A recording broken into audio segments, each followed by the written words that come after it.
What's up, y'all? We're back in the garage, and I am smoking a Flor de las Antillas. It's a My Father cigar.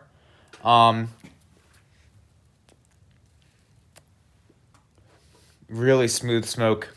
This is a good cigar. Really like this cigar. Probably like $13, 14. Very good cigar. Anyway, today we're in the garage again, and so now what we have to do is we have to get this fuel line linked up to this regulator. It's a return line. So I went to the store, went to Advance Auto, and they had the fuel lines there that I needed. So they're right here. As you can see. I don't remember exactly which diameter was the correct one, but I brought the hose with me, the original one, and I lost it.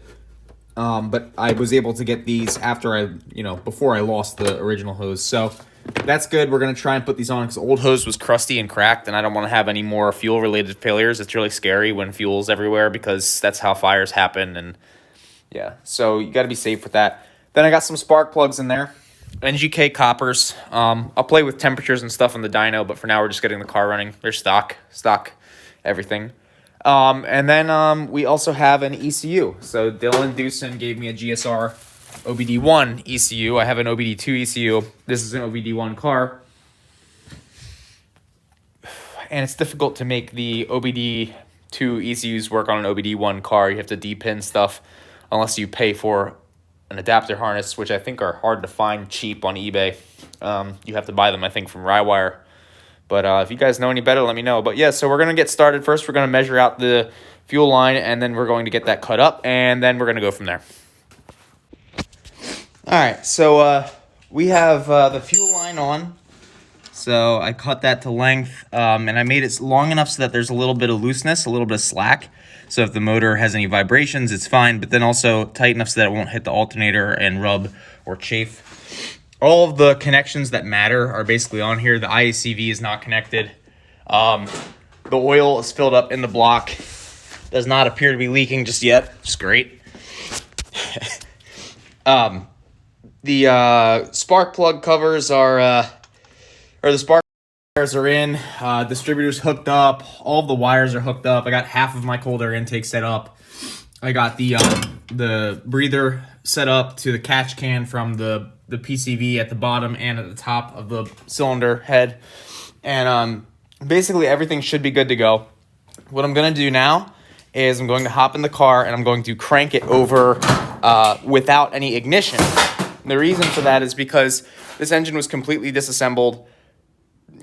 Oil galleys were dry, bearing journals were dry, so we're going to just crank it and get oil in all the spots. So, all right, let's see if this works. All right, let's see if we have a starter. So there's nothing hooked up to it right now.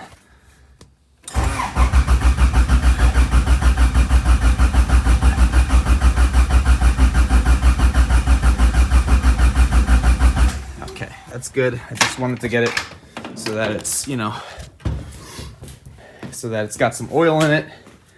Cranking the oil so that it's got, I might crank it a little more, honestly. I'm super paranoid. Just cranking it so that we make sure we got everything oiled up.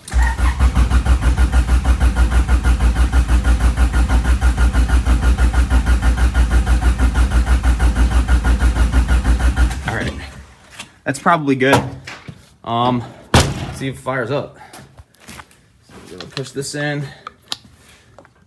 All right, I smell gas. It looks like it's leaking. See, right from here. So I'm not sure, it must be leaking from here. Yeah, it's leaking from here.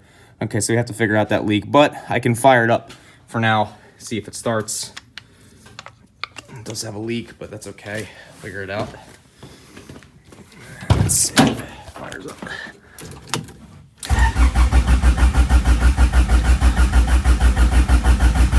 Nope, no go. All right, nothing was wrong. I'm gonna try and give it another go. Interesting. I am not sure what's going on here. All right, so we ran into a problem, as you saw. So this is the distributor. This is an OEM distributor. I'm assuming the distributor is the problem because I can't think of any fuses other than the ECU fuse that might be burned. I think that when the ECU fuse is burned, it doesn't get fuel.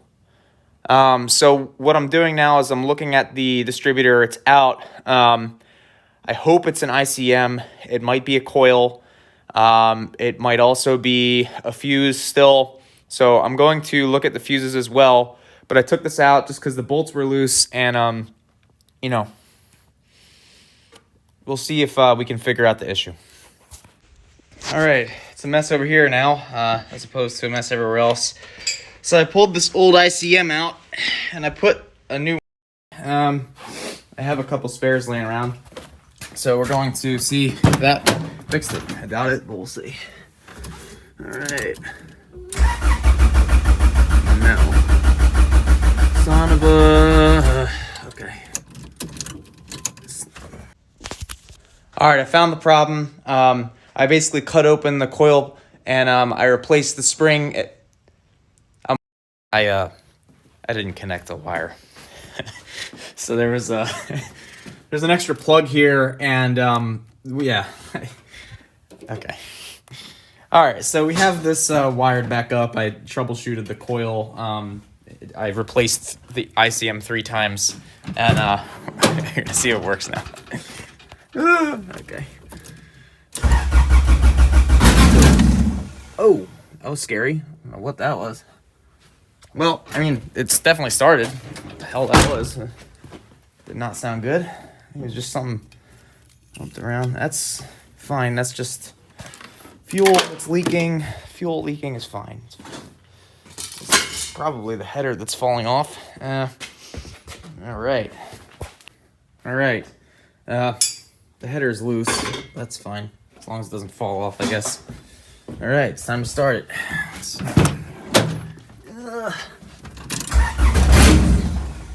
Oh. Oh.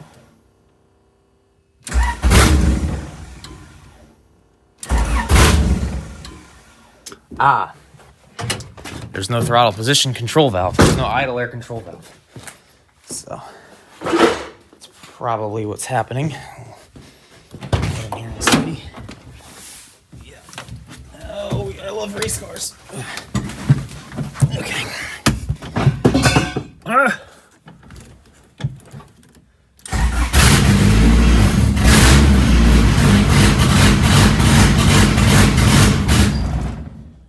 Okay, that did something.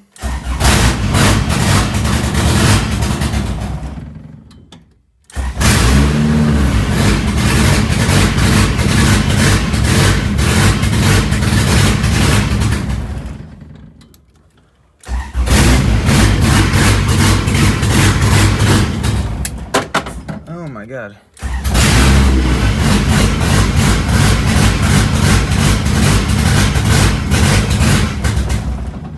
All right.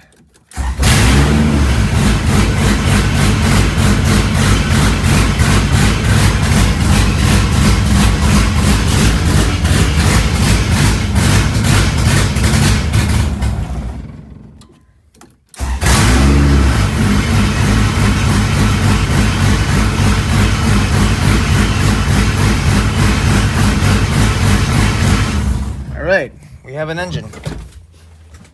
And now I'm gonna die of carbon monoxide poisoning. But it looks like we got it running, which is good. So, yeah. Oh, bent that. That's not good. Yeah.